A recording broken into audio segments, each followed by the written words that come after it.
It is now the top of the hour, and I want to recap for anyone joining us the hard-to-believe incident that has recently transpired. Former President Trump, while addressing a crowd of thousands in Butler County, Pennsylvania, ducked as he heard, and the crowd heard shots ring out. The former president was swept away by Secret Service agents, as we're seeing right now in the video. And even after he ducked down, you heard those shots continue.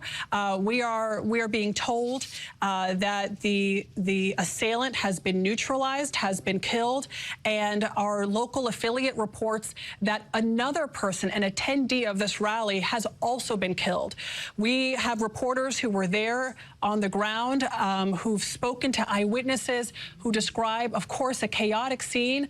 One person conducting CPR on a victim who that person said was shot in the head. We're going to slow this video down so you can see it in detail. The former president, addressing crowds, raises his right hand toward his ear and drops down toward the ground. It looks like he ducks down toward the ground. You see a motorcade leaving the area. There he is.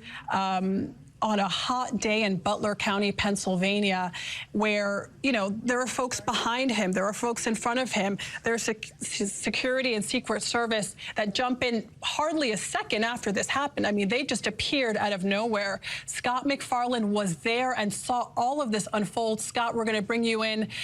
Bring us back to that moment when you heard that noise, what you thought, and what happened in this scene. It was uniquely jarring. Again, it had that same sound of fireworks, that same tone, that same volume, and that same rapidity. A series of about 8 to 10 of those. It took just a few moments, though, for us to realize it was something much more sinister than that. There would be no place for fireworks at an event like this. I was up on a press rafter, facing the former president from above, and those of us on the rafters jumped below to get beneath them with all kinds of equipment and tables falling on top of us to shield ourselves. And we could look out and see other members of the crowd, of which there were thousands here today, doing the same, and face planting into the ground, into the grass, up against the bike rack barriers that surrounded all the chairs here. We could see after the former president was moved off the stage, some group of law enforcement in paramilitary gear rush as a unit to what would be the former president's right side of the stage. From our view, the left side of the stage, about 90 seconds after. Soon after that, we saw 2 helicopter landings, helicopters that almost immediately lifted back up.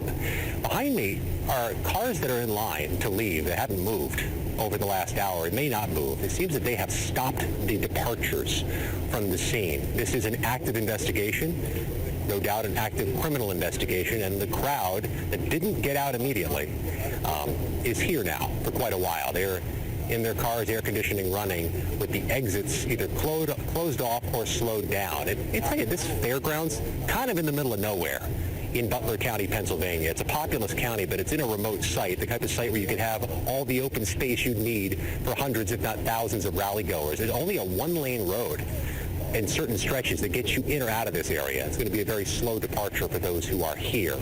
But we're only a couple hundred yards from businesses. There are some manufacturing businesses, there are some car dealerships on what is County Route 68, which is within sight of the fairgrounds. And there's a law enforcement presence there as well, Adriana.